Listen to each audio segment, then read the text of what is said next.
Party ने सभी parameters को देखते हुए रायशुमारी के आधार पर, सबकी स्वीकार्यता के आधार पर शीर्ष नेतृत्व ने निर्णय किए हैं। तो फिर से एक बार मोदी सरकार और राजस्थान में 25 के 25 कमल खिले, इस ध्येय के साथ राजस्थान की जनता और कार्यकर्ता इस दिशा में चल पड़े हैं।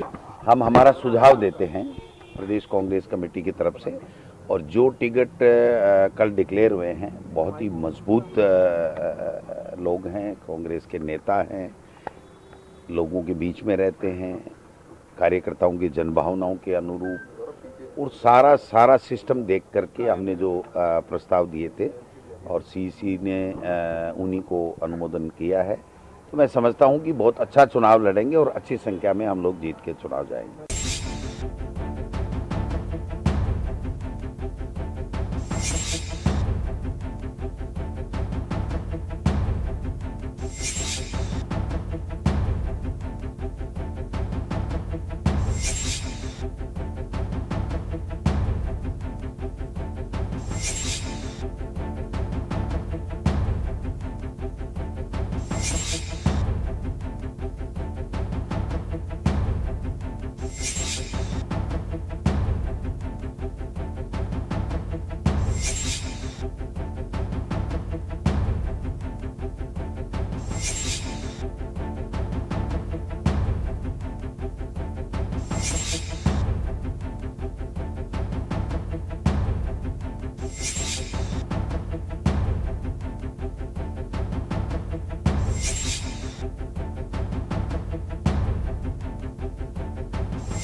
नमस्कार जंटू में स्वागत आपका। मैं हूं योगेंद्र, आप देख रहे हैं खास खबर। खास खबर में बात करेंगे राजस्थान के लोकसभा चुनाव के चुनावी समीकरण की।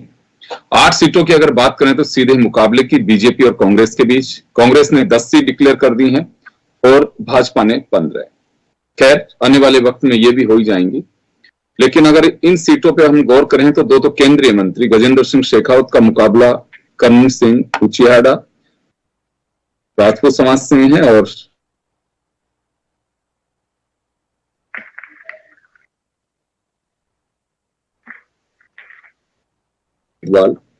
उनका मुकाबला गोविंद राम मेघवाल से होगा, जो कभी बीजेपी के ही हुआ करते थे, बाद में कांग्रेस में चले गए और गहलोत सरकार में कैबिनेट मंत्री भी रहे। खैर, सूची आप स्क्रीन पर देख रहे हैं, लेकिन 3 वरिष्ठ पत्रकार हमारे साथ में जुड़े हुए हैं।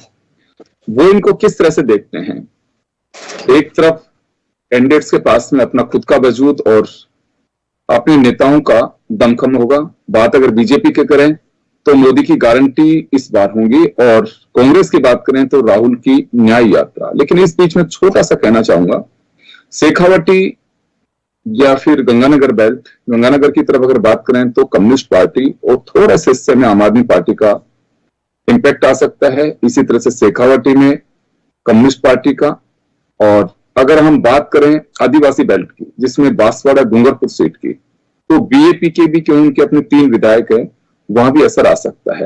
तो क्या चुनावों को प्रभावित करेंगे ये सब, या डायरेक्ट फाइट बीजेपी और कांग्रेस के बीच होगी?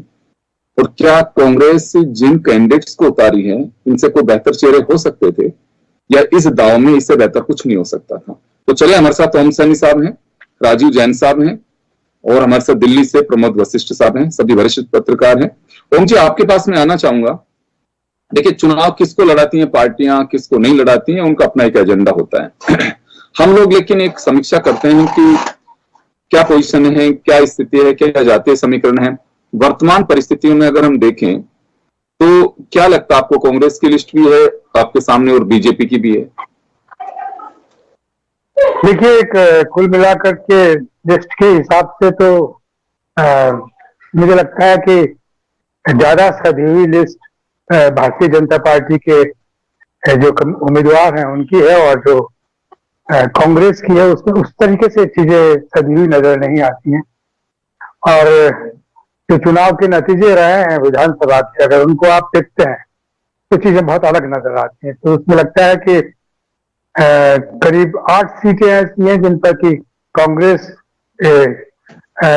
बिल्कुल अपनी बढ़त जैसे बनाए हुए है, और उसको अगर कायम कर सकती है तो विजय में परिवर्तित कर सकती है, और बाकी पे कंटेस्ट नजर आता है सारा। तो 8 निकाल दीजिए 25 में से, तो बाकी बचती है, तो उनका ये हाल है। और जहां तक इश्यूज का सिलसिला है, वो इंडिया का इश्यू अलग है और एनडीए का इश्यू अलग है। एनडीए की तरफ से मोदी जी की गारंटियां हैं, और इंडिया की तरफ से न्याय यात्रा, और न्याय के साथ में तो ही बातें हैं जिनको कि हर राज्य में दोहराया जा रहा है। राजस्थान में उसका दबदबा उधर थोड़ा सा, जब न्याय यात्रा राजस्थान को टच करते निकली तो देखा कि आदिवासी बेल्ट में लोग बड़ी उत्सुकता के साथ में उनको देख रहे हैं और समझने की चेष्टा कर रहे हैं। लेकिन आदिवासियों में भी कई धड़े हो गए। 2-3 पार्टियां हैं आदिवासी, और क्या वो पीटीपी और दूसरी जो नई जिसके रोथ लीडर है वो, तो उनका क्या से वो है, उनका एक स्वर जरूर है डेफिनेटली। वो लोग बोलते हैं कि हम धर्मनिरपेक्ष गठबंधन के साथ में और धर्मनिरपेक्ष पार्टियों के साथ में अपने को जोड़ेंगे, गठबंधन के लिए तैयार, और शायद उनकी चर्चाएं भी आज हो रही हैं बहुत। ठीक उसी तरीके से बाकी जो जगह जो नाम आए हैं वो तो बड़े पजमुखे हुए और जाने हुए हैं। सिवाय एक नाम जो मुझे बहुत नया नजर आता है, और वो वैभव गहलोत है, जो जालोर सिरोही से इनको लगाया जा रहा है। अलवर वाले उनको यादव साहब को तो मैं नया नहीं मानता, क्योंकि उन्होंने एक्सपीरियंस कर लिया है विजय का भी और सारा सब कुछ। तो लगता है कि अभी बातें बनने को है। अब जब तक ये चीजें सामने नहीं आएंगी, कुछ चर्चाएं नहीं होगी, कॉन्स्टिट्यूंसी में लोग जाएंगे नहीं, तारीख है, जब तक आचार संहिता नहीं लगेगी तब तक उतनी गर्मी नहीं आएगी। लेकिन मोटे तौर पे कह सकता हूं कि 8 विधानसभा क्षेत्र मुझे ऐसा लगता है पिछले विधानसभा चुनाव परिणामों में से, जिनमें कि कांग्रेस का अपना वजूद पहली बार नजर आ रहा है। और वो मैं इस आधार पे कह रहा हूं कि एक लोकसभा क्षेत्र में 8 विधानसभा क्षेत्र हैं, उनमें से के पास में ज्यादा गए है वो उस हिसाब से, बाकी तो अलग से कुछ कहने के लिए इसमें है जी। जी राजीव जी, क्या लगता है आपको, कांग्रेस के अगर चेहरों की बात करें, ओम जी कह रहे हैं कि एक्सरसाइज बीजेपी की ज्यादा लिस्ट पे दिखाई देती है, लेकिन कांग्रेस का एक ऐसा दौर है अभी कि कांग्रेस जिन पे भरोसा करे, मसलन अगर लालचंद कटारिया, राजेंद्र यादव, इन्हीं पे अगर कहीं दाव खेलती, पता लगता है 2 दिन बाद ये तो दामन छोड़ के ही चले गए। तो अभी कांग्रेस को अपने कुंबे को संभालना एक बड़ी चुनौती है। और क्या लगता है आपको कि इन टिकटों को लेकर हम कैसे देखें इन्हें? देखिए, टिकटों की जहां तक बात है, कांग्रेस ने भी काफी स्ट्रेटेजिकली टिकट दिए हैं। जैसे जोधपुर में देखा जाए, करण सिंह चियारणा को दिया है, जो गजेंद्र सिंह शेखावत जो भाजपा उम्मीदवार है उन्हीं के समाज से आते हैं। और जो पिछली बार वैभव गहलोत जो जोधपुर से लड़े थे वो शिफ्ट हो गए हैं जालोर सिरोही। तो जालोर सिरोही में भी राजपूत मतदाता बहुत ज्यादा है। तो उन दोनों का एक कॉम्बिनेशन कहीं बनाया गया है कि जो वैभव गहलोत के समाज के लोग हैं वो जोधपुर वाली बेल्ट में करण सिंह को दें और करण सिंह के समाज के लोग वैभव गहलोत को दें। कुछ इस तरीके का स्ट्रेटेजी के तहत ये उम्मीदवारी दी गई है। और जहां तक और उम्मीदवारों की बात है तो काफी जैसे जाति के हिसाब से दिए, जैसे आपने ही बताया कि केंद्रीय मंत्री अर्जुन मेघवाल के खिलाफ गोविंद राम मेघवाल को दिया गया है। इसी तरह अलवर में भूपेंद्र यादव जो केंद्रीय मंत्री, उनके खिलाफ भी उन्हीं के समाज के ललित यादव को उतारा गया है। तो इस तरीके से, और नो डाउट इसमें कोई जो कांग्रेस के पास जिताऊ चेहरे जो माने जा सकते हैं उनको टिकट दिया गया है। जैसे ब्रजेंद्र ओला बड़े काफी उसी एरिया के प्रसिद्ध और मजबूत नेता माने जाते हैं कांग्रेस के। ये टोंक में सवाई माधोपुर से हरीश मीणा को दिया गया है। और वहां आप देखिए, हरीश मीणा टोटली सचिन पायलट के समर्थक है, तो वहां गुजर और मीणा मतदाता है। और वहां कांग्रेस ये बीजेपी गुजर कैंडिडेट उतारेगी, जहां तक संभावना है। अभी तो वहां की घोषणा नहीं हुई है, अपन एक अंदाजा लगा सकते हैं कि वहां बीजेपी से कोई गुजर कैंडिडेट आएगा। अब वो जो पुराने कैंडिडेट थे सुखबीर सिंह जोनापुरिया, उनका भी टिकट अनाउंस नहीं किया, उनका होल्ड पे रखा गया है। होल्ड पे रखने का मतलब भी ये हम निकाल सकते हैं कि शायद वो टिकट कटेगा। तो वहां हो सकता है कोई महिला कैंडिडेट गुजर के रूप में, जैसे आज ही मैं सुन रहा था जयपुर की जो ग्रेटर मेयर है सोम्या गुजर है, अलका गुजर है, या बैसला परिवार की सुनीता बैसला है, तो कोई महिला कैंडिडेट वहां आ सकती है। तो वहां एक अलग तरीके की लड़ाई हो जाएगी। वहां सचिन पायलट पूरी दमखम लगाएंगे अपने समाज के लोगों को, हरीश मीणा को वहां से दिया जा सकता है। ठीक है, तो ये सब चीजें हैं, ये सब चीजें चल रही हैं। लेकिन योगेंद्र, इसके अलावा मैं देखता हूँ जो वोट है, जैसे अभी वहां समीकरण कुछ इसी तरह के दिखाई दे रहे हैं कि वहां गुजर कैंडिडेट को उतारा जा सकता है, क्योंकि गुजर और मीणा बाहुल्य है। और वैसे माइनॉरिटी से भी, क्योंकि मोहम्मद अजहरुद्दीन एक बार वहां से चुनाव लड़ चुके हैं, जब जोनापुरिया पहला चुनाव उन्होंने लड़ा। तो इस लिहाज से काफी, क्योंकि यहाँ पे खैर निर्णायक मतदाता कौन रहेगा ये तो बहुत बात की बात है, फिलहाल तो हम टिकटों की ही चर्चा कर रहे हैं। तो आपको लगता है कि दोनों ही तरफ से राजीव जी काफी एक्सरसाइज करके और टिकट दिए गए हैं, और जो आने वाले टिकट हैं उनमें भी काफी मशक्कत के बाद में, और अगर आपने जो संकेत दिया है कि बीजेपी में 10 टिकट जो आने वाले हैं, अब मुझे नहीं लगता बीजेपी किसी से अलायंस करेगी, क्योंकि हनुमान बेनीवाल वाली एक सीट है वो पिछली बार थी लेकिन अब की बार नहीं है। तो ऐसे में टिकट कट सकते हैं जो सिटिंग मेंबर ऑफ पार्लियामेंट जो अभी होल्ड टिकट हैं उनमें से, ऐसी संभावना दिखाई देती है। हाँ, निश्चित तौर पे होल्ड रखे गए हैं, तो इसका मतलब ये है कि टिकट इनमें कोई बदलाव कर सकती है, या कांग्रेस के उन सीटों पे जो उम्मीदवार आए हैं उनका बुरा भाग गणित देखकर वो टिकट दे सकती है, पार्टी भाजपा अपना तय कर सकती है। तो निश्चित रूप से आने वाले समय में अभी जो घोषणा हुई थी, जैसा आपने कहा, दोनों पार्टियों ने काफी एक्सरसाइज की होगी, लेकिन कांग्रेस में एक बड़ा दबाव था, केंद्रीय बड़े नेताओं का भी, जो केंद्रीय नेतृत्व है उसका भी, और स्थानीय कार्यकर्ताओं का भी दबाव था कि जो राज्य के बड़े नेता हैं उनको चुनाव मैदान में उतरना चाहिए, कि वो उतरते तो एक माहौल एक बनता, कार्यकर्ताओं का मनोबल भी बढ़ता है उससे। जैसे उदाहरण के तौर पे पूर्व मुख्यमंत्री अशोक गहलोत, सचिन पायलट, प्रदेश अध्यक्ष गोविंद सिंह डोटासरा, अलवर से भंवर जितेंद्र सिंह, ये बहुत बड़े चेहरे हैं। इनके उतरने से एक पूरे प्रदेश में एक माहौल बनता, लेकिन सबके अपने अलग अलग कारण से सब कहीं पीछे हट गए, किसी ने किस वजह से चुनाव लड़ने में अपनी असमर्थता जताई। लेकिन वो पार्टियों का मामला है। वे पार्टी देखती है कि उनके बदौलत उन्होंने जो उम्मीदवार दिए वो जिताऊ चेहरे ही दिए होंगे, उनके जो सर्वे या गणित आकलन या उनका जो फीडबैक होगा उस हिसाब से ये चेहरे हैं। लेकिन युगेंद्र जी, इसके अलावा वो जो ये भी ओम जी कह रहे थे, मैं उस बात से भी सहमत हूँ कि विधानसभा चुनाव के नतीजे रहे थे, उसमें 8 सीटों पे कांग्रेस काफी मजबूत है मानी जा सकती है। लेकिन हम पिछला लोकसभा चुनाव और विधानसभा चुनाव देखें, पिछले विधानसभा चुनाव में कांग्रेस करीब 12-13 सीटों पे मजबूत थी भाजपा के मुकाबले, लेकिन 3-4 महीने बाद जो लोकसभा चुनाव हुआ उसका नतीजा क्या रहा? कांग्रेस बहुत पीछे चली गई, 4-4, 5-5 लाख के अंतर से आ रही। तो चुनाव जो ये लोकसभा का है ये राष्ट्रीय मुद्दों पर होगा। अब भाजपा के पास अपने मुद्दे हैं, जैसे अभी ओम जी भी बता रहे थे कि ये मोदी की गारंटी है, तो मैं मोदी की गारंटी के अलावा उनके जो और मुद्दे वो देखता हूँ, उनका जो समर्थक वर्ग है, जैसे राम मंदिर बन गया, 370 हट गए, 3 तलाक हट गया, अभी सीए लागू हो गया, नोटिफिकेशन उसका हो गया, तो उनका वो इशू भी रहेंगे भाजपा के जो राष्ट्रीय स्तर पे। और चुनाव जो होता है तो उससे पहले एक परसेप्शन की भी लड़ाई लड़ी जाती है राजनीतिक दलों के बीच में। जो परसेप्शन की लड़ाई जो लड़ी जा रही है उसमें भाजपा बहुत आगे है, उसने अपना एक टारगेट भी 370 और 400 पार इस तरीके का रख दिया। तो कहीं ना कहीं उसने एक माहौल जो क्रिएट कर दिया कि सरकार तो बीजेपी की ही बनने वाली है, प्रधानमंत्री मोदी ही आएंगे। तो इस लड़ाई में कहीं ना कहीं जो विपक्षी दल है, जिसमें कांग्रेस मुख्य विपक्षी दल है, वो बहुत पीछे छूट गए। उस परसेप्शन की लड़ाई को कहीं ना कहीं भाजपा ने जीत लिया है। अब ये तो वोटर तय करेगा, मतदाता तय करेगा, नतीजे जब आएंगे तब हमारे सामने। वो जो देखिए सबसे बड़ी बात क्या रही कि विधानसभा चुनाव में भी अक्सर हम लोग बात क्या करते थे, कांग्रेस के पास में जो ग्रास रूट पे जो एक्सरसाइज होनी चाहिए अभी भी कहीं उसका अभाव दिखाई देता है, विधानसभा चुनाव में भी दिखाई दिया। और मुझे लगता है कि वह रियलिटी है, कांग्रेस को स्वीकार करनी चाहिए। खैर कांग्रेस का अपने एक एजेंडा और अपने मुद्दे हैं, उनका अपने कल्चर है, वो उसी तरह से चलते हैं। मैं 1997 में जब पहली बार यहाँ तो 98 में इलेक्शन देखने को मिला मुझे यहाँ पे असेंबली का, तो मैं देख रहा था कि बूथ के ऊपर पर्ची काटने वाले नेता कार्यकर्ता कम थे और आसपास जो गैदरिंग तो नेताओं की ज्यादा थी। तो कांग्रेस का कल्चर ये अक्सर रहा है कि नेता ज्यादा है, वहां कार्यकर्ताओं की कमी है। सेवा दल उनका एक जो ग्रास रूट से जुड़ा हुआ एक काडर बेस एक उनका अग्रिम संगठन है। अब वो भी कोई खैर खबर लेने वाला उतना नहीं है, क्योंकि पहले एक दिग्गज नेता राजीव गांधी के दौर में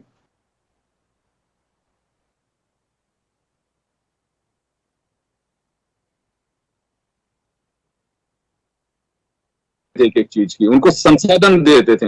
लेकिन अब मुझे लगता है कि ये एक बड़ा कारण है कि ग्रास रूट पे ऐसा नहीं कि कांग्रेस के पास में कार्यकर्ता नहीं है, उनको चाहने वाले लोग नहीं है। देखिए बेशक जुमलों की बात कहे कांग्रेस बीजेपी कुछ भी कहे, लेकिन उनमें भी एक्सरसाइज चाहिए होती है। एक चीज रुकती नहीं है, दूसरी चीज को मार्केट में लेके आते हैं। तो कहीं ना कहीं बीजेपी अपने कोर मतदाता तक पहुंचने के लिए उस जगह रखती है।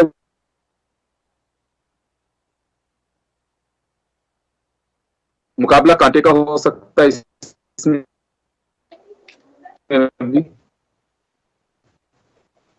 जो दिखाई देती जी। प्रमोद जी, हाँ जी, आवाज थोड़ी आपकी कट रही है। प्रमोद जी आवाज नहीं आ रही है, आवाज नहीं आ रही है। आपकी आवाज नहीं आ रही जी, आवाज नहीं आ रही है आपकी। योगेंद्र जी आपका सवाल आए नहीं है, आवाज वो आ रही है। दरअसल योगेंद्र जी अगर राजस्थान की बात करें तो राजस्थान में पिछले 2 चुनाव से कांग्रेस पूरी तरह से बहुत 25 सीटों पर नुकसान में रही है, इसमें कोई दो राय नहीं। और ये भी है कि यहाँ जो विधानसभा चुनाव के बाद लोकसभा चुनाव होता है तो परिदृश्य पूरी तरह बदल जाता है। लेकिन इस बार मुझको ऐसा लग रहा है जो बीजेपी का मिशन 25 है उसको कांग्रेस ने बुरी तरह से घेरा है। और जो अभी तक उन्होंने बड़ी ही एक्सरसाइज करके टिकट 10 घोषित किए हैं, उससे हार जीत का तो भविष्य प्रॉब्लम हो सकती है, लेकिन रोमांच बना दिया है। चुनाव में पूरी तरह रोमांचक स्थिति पैदा निश्चित रूप से कांग्रेस ने कर दी है। जैसे कुछ सीटों में उन्होंने जनरेशन चेंज भी किया है, युवाओं को टिकट दिया। अब भाजपा ने तो एक भी विधायक को टिकट नहीं दिया, कांग्रेस ने 3 विधायकों को अभी तक टिकट दिया है। जनरेशन चेंज में आप ललित यादव लो, संजना जाटव लो और जैसे हैं। ये बात भी है कि उन्होंने जनरेशन चेंज का एक नया उदाहरण पेश किया है। और निश्चित रूप से देखो, मेरी जो राय में कि चूरू, झुंझुनू, सवाई माधोपुर, टोंक सवाई माधोपुर, डूंगरपुर, बांसवाड़ा, उदयपुर, जारोल, सिरोही, नागौर, दौसा, भरतपुर और करौली, धौलपुर जो सीट है, इस पर निश्चित रूप से कांग्रेस एक बड़ी चुनौती लेकर अब सामने आ रही है। इसमें कोई शक शुबा नहीं है। जो राजनीतिक विशेषज्ञों की माने, हार जीत के मैं नहीं कह रहा कि ये बीजेपी ये कहते कि हमारा मिशन 25 कामयाब है, ये अब ऐसा लगता नजर, मुकाबला हो सकता है इन सीटों पर। काड़ा निश्चित रूप से। ये बात अलग है कि थोड़ा सा कांग्रेस के वरिष्ठ नेता अगर चुनाव लड़ जाते बड़े थोड़े, तो एक मैसेज अच्छा जाता। जैसे अब गहलोत जी है या सचिन पायलट है, अब इनको भी थोड़ा, और ये तो टेक्निकल प्रॉब्लम है, आपके वहां से आवाज पूरी डिलीवर नहीं हो पा रही है। अच्छा, आ रही आवाज है सर? हाँ, आ रही है जी। तो अब जैसा हम जोधपुर की बात करें तो गहलोत परिवार हमेशा वहां चुनाव लड़ता आया है, सरदारपुरा से खुद इस बार भी अभी भी है। अब वो एकदम छोड़ के चले गए, तो अब ये जो एक मुख्यमंत्री और सबसे बड़े लीडर है राजस्थान के, तो उनका बेटा छोड़ के वहां चला गया, तो इसका मैसेज भले ही उनकी जीत हो या जो भी हो, लेकिन मैसेज ये सही नहीं गया निश्चित रूप से कि भाई ये अपना क्षेत्र छोड़े क्यों भाग गए। तो ये एक जो इस तरह की चीज है ना, ये भी अब जो दो नेता बचे हैं, गोविंद सिंह डोटासरा जी और सीपी जोशी जी, तो हो सकेगा कि वो चुनाव उनका भी घोषित नहीं हुआ है दोनों उनकी सीटों पे, क्या उनमें से कोई आए या ना आए, तो थोड़ा बड़े लीडर्स का ये जरूर असर पड़ा। लेकिन इसका मतलब ये नहीं कि भारतीय जनता पार्टी को इस बार बड़ी आसानी से थाली परोस के मिल रही है, बिल्कुल नहीं लग रहा। और बड़ा रोचक मुकाबला, जैसे आप चूरू में देखिए, भला ही उन्होंने भाजपा का आयातित उम्मीदवार ही हो या ओला जी हो, अब हालांकि देखो अब इन्होंने बड़ी स्ट्रेटेजी यहाँ भी अपनाना शुरू किया है कांग्रेस बीजेपी ने, कि भूपेंद्र यादव चुनाव लड़ रहे हैं, बहुत बड़ी मतलब एक टाइगर है भारतीय जनता पार्टी के अलवर से, तो इन्होंने वो फजल घुसा दिया। फजल हुसैन को दे करके अब ऐसे भी जो खरपतवार घुसाए कांग्रेस को नुकसान निश्चित रूप से ललित यादव को होगा, क्योंकि मुस्लिम वोट जितने वहां करीब 3 लाख वोटर है वो कटेंगे, और भरतपुर में भी असर पड़ता है इसका। तो इस तरह की भी स्ट्रेटेजी भारतीय जनता पार्टी अपनाएगी, या खुद आए या जैसे भी आए, अचानक बसपा से वो उम्मीदवार बन के आ गए, तो यहाँ इसमें कोई वो शक नहीं है कि रोचक मुकाबले की स्थिति में कांग्रेस अपने जो सीटों पर लेके आई है, और कड़ा संघर्ष करके कांग्रेस भी चुनाव लड़ रही है। अब ये अलग है कि 25% हवा के वोट मोदी जी के मिले या उनके मुद्दों के मिले या राम मंदिर के मिले, या उन्होंने जो हिंदुत्व की एक, अगर राजस्थान तो ऐसा प्रदेश है जहाँ हिंदुत्व का बहुत ज्यादा वो चलता है, उस चीज की वोटिंग अगर हो, ये अलग अलग चीज हो सकती है। तो लेकिन लोकसभा का परिदृश्य हर बार जो बदलता आ रहा है, वो ये ऐसा अब की बार नहीं लग रहा कि पूरी तरह से बदलता हुआ नजर आएगा। और अब देखो 10 में से इन्होंने 8 सीटों पर ओबीसी को दिया है, जिसमें 4 जाट है भारतीय जनता पार्टी ने, तो जातिगत समीकरण को भी पूरी तरह से संभाला हुआ है। कांग्रेस भी इस बात को पूरा ध्यान रख रही है कि कहाँ पर कितना किस जातिगत आधार पर किसको कैसा देना चाहिए। अब चाहते तो गैर यादव को अलवर जैसे अहिरवाल माना जाता है पूरा वहां दे, लेकिन उन्होंने यादव को ही उतारा वहां पर। यादव को उतारने के बाद में निश्चित रूप से जो वहां उतारे भूपेंद्र यादव को, उनको उसको घेरने में पसीना तो आना ही है। अच्छा होता भंवर जितेंद्र सिंह चुनाव लड़ते, लेकिन अब चलो जो कांग्रेस की रणनीति है, ये तो बड़ा उनका निर्णय है। पर कुल मिलाकर जो इन सीटों पर जो अब तक घोषित किए हैं, अभी तक शायद 8 पे दोनों ने घोषित कर दिए, उनमें 15-10 में से 8 पे दोनों के घोषित शायद हो चुके हैं। तो उन पे भी मुकाबला अगर समानांतर उसको तुलना करें और सही तरह से चुनाव होता है, तो कैंडिडेट कोई कमजोर नजर नहीं आ रहा कि वही ऐसे किसी कैंडिडेट को दे दिया टिकट जी। और फिर प्रमोद जी, चुनाव तो सही तरह से ही होंगे, डाउट क्यों हो रहा है आपको? सही तरह का मतलब ये है कि कई तरह का मतलब ये देखो, चुनाव में शाम दाम दंड भेद सारी चीज चलती है। अब जैसे इसकी हवा ही नहीं थी कि वो चुनाव लड़ेगा फजल हुसैन, अचानक वो बसपा से टिकट लेके आ गिरा अलवर में, बिल्कुल जो मना कर रहे थे कि मैं चुनाव ही लड़ूंगा, तो इसको आप क्या मानेंगे? सन्ना देखो, वैसे युद्ध में और राजनीति में सब जायज माना जाता है, लेकिन ये रणनीति का हिस्सा होते हैं योगेंद्र जी। आप तो पुराने जर्नलिस्ट हैं, सारा की सारा कि भाई वहां 3 लाख मोमडन है, तो कांग्रेस के, बीजेपी को तो देंगे ही नहीं, वो कांग्रेस के वोटर है। अगर मान लो उसने 50,000 भी उड़ाए क्या, तो अच्छा तैयब हुसैन जी का बेटा है, तो निश्चित रूप से कद बढ़ रहा तो है, इतने तो ले ही जाएगा वोट। इतने 3-4 राज्यों में मंत्री रहे हैं, अच्छा परिवार रहा है, तो वो तो ले जाए। तो ऐसी, ये मैं कह रहा हूँ सही तरह के, मैं ये नहीं कह रहा कि बेईमानी का या वोटिंग मशीन का, ऐसी रणनीतियां लेके आए तो उसमें तो फिर अलग चीज हो जाएंगी कि जाति का समन्वय। ऐसा तो नहीं बसपा का टिकट ही खराब कर दें लास्ट के अंदर, जब विड्रॉ करने का टाइम जाए और उसके बाद में कह दे कि मैं तो समर्थन में बैठ गया? नहीं, वैसे देखो समर्थन तो इसमें नहीं लग रहा, क्योंकि जो चुनाव लड़ रहे हैं वो वर्तमान में भी केंद्र में मंत्री है, और हर कोई को चाहिए कि भाई इनकी सरकार है, केंद्र में अच्छा हाथ रहेगा। अब कौन नहीं जानता, कई परिवारों के, मैं फजल हुसैन नहीं कह रहा, बहुत से परिवारों के अपने धंधे होते हैं, डंपर चलते हैं, बजरी खाने, 50 काम होते हैं उनके, तो अब उनको अपना लाभ लेना होता है। मैं किसी पर आरोप लगा नहीं रहा, तो भाई केंद्रीय मंत्री आप फायदा देगा, तो वो ऐसी स्थिति में नहीं लगता सर कि कोई वापिस से ले। तो ये रणनीति है ना, ये स्ट्रेटेजी से हो सकता है कि कांग्रेस कहीं कमजोर स्थिति पैदा कर दें, वरना इस बार तो मुझे लग रहा है सर, इस बार मिशन 25 भारतीय जनता पार्टी का कामयाब होता नजर नहीं आ रहा। इस बार तो निश्चित रूप से रिजल्ट जो भी होंगे, लेकिन आप लोगों का मानना है कि बड़ी फाइट है, और जो टिकट है दोनों तरफ से पूरी एक्सरसाइज के साथ में गए हैं, चाहे जातीय समीकरण साधने की कोशिश की जाए या फिर कैंडिडेट का अपना एक कद हो। सही कह रहे हैं कि अलवर में बड़ा कद है भूपेंद्र यादव का देश की सियासत में भी, लेकिन ललित यादव नया चेहरा है, और देखिए अब क्या होता है इसमें। हर पार्टी की, हर कैंडिडेट की अपनी एक समीकरण होती है, जैसे जैसे समय आएगा उस तरह से हम और चर्चा रखेंगे। चलिए, आप सभी का बहुत बहुत शुक्रिया, और खास खबर में फिलहाल इतना ही। दीजिए इजाजत, नमस्कार।